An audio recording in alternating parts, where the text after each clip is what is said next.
Time for this weekend's Capitol Report. Pat McGuigan is here, and T.W. Shannon has just been inaugurated, or sworn in, I'm sorry, as the Speaker of the House. You got a chance to sit down with him, talk about his top priorities. I think Speaker Shannon's got a intriguing, and if not necessarily ambitious, but an intriguing agenda for his first year. First one might sound kind of modest. He gave me top 3 priorities.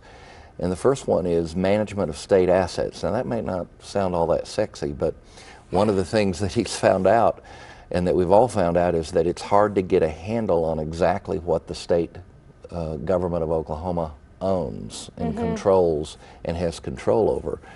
And so the first thing he's been trying to do is make sure he knows that. He's actually worked on this for some time, and he had a number of interim studies this last summer and fall. So what do we own? How much of it do we really need to keep? Which ties in with a broader subject of right-sizing government. So possible sale of some assets and then centralizing management of those assets. Now, why is that important? Well, it's important because of what government should be doing. If government's into some stuff and holding some property that it doesn't need, it ought to return that to the private sector at a fair rate and take that capital, and then maybe, you know, this is Pat McGuigan's idea, do something like pay down some of the pension liabilities that are out there lingering.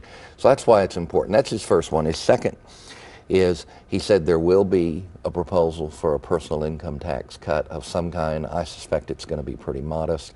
Closely tied to that, he wants to cut the franchise fees that businesses pay to make the state even more friendly, and we score pretty well in terms of friendliness to business, but to make it even more so. And he has come out and said that it's important that we really look at these cuts before we make them, because some states took really deep cuts, now they're in trouble. Talk about that. Yeah, I think he's a little more ambitious on the tax cut front, actually, than either the governor or President Pro Tem Bingman. Bingman has been sending some cautionary notes.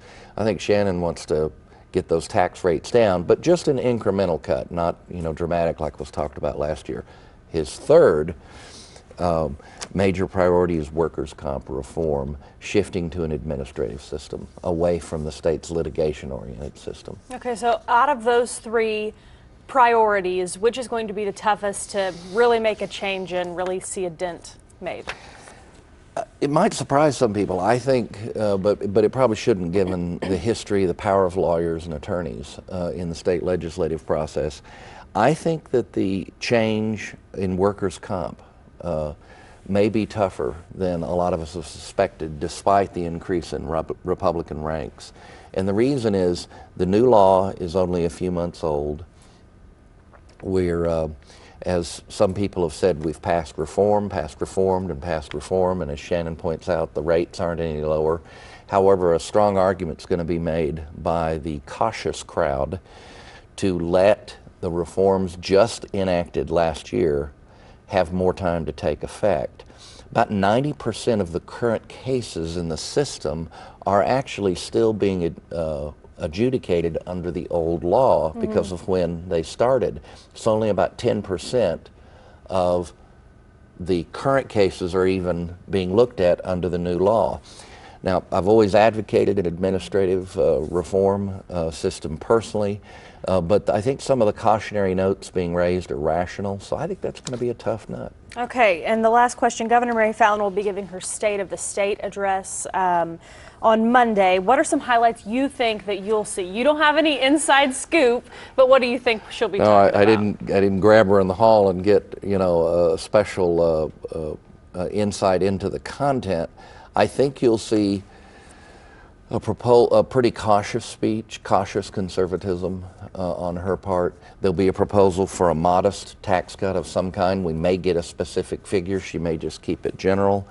Ambivalence. She may convey some ambivalence on workers' comp reform. We'll see. Economic growth, just stressing further steps to make the state friendly to business. Higher education graduation rates. I think she's going to talk about that. And finally, I think she's going to say something about drones. I mean, that's kind of been a big topic of hers later. She wants to make the state an economic center for production and manufacture unmanned drones for law enforcement and other purposes, military purposes. So those are my things. I think you'll see each of those somewhere in her speech. And we'll find out on Monday. Right. All right, thanks, Pat. That's our Capitol Report. Have a great weekend, folks.